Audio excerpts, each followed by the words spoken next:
ligesom alle jer andre, og vokset i en syg verden, hvor resultatet af flyfærden er et liv i livets smerten. Vil bare have en myretærten, nægter på grund og luk mund og lad toget køre forbi, mens jeg blunder. Det er ikke fordi jeg ikke har set en masse lort, men jeg sætter foden i porten og lever endnu med stort ind. Jeg er så stærk i regn og i torden, og I kan bande på, at jeg har hår på brystet under skjorten. Holder panden højt selv gennem en hård tid, og pakker ikke lortet ind i uld som et forkid. Lever for fremtid, men holder fast i fortid. Hey yo, du lytter til en blød mands hårdside. Holder panden højt selv gennem en hård tid, og pakker ikke lortet ind i uld som et forkid.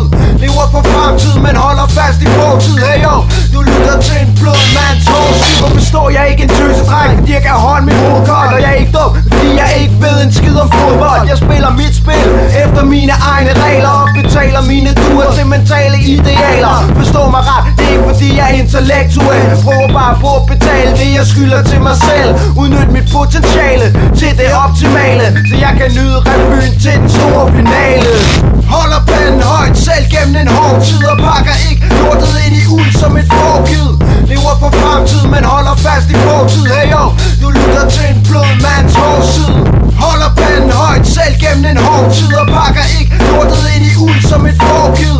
Lever for fremtid, men holder fast i fortid. Hey yo, du lytter til en blød mands hårdside.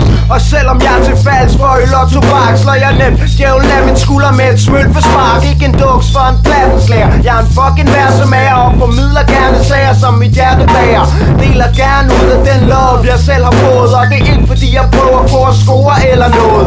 Der er en anden måde kærlighed kan blive tolket. Det er derfor min plade hedder 5 svin til folket.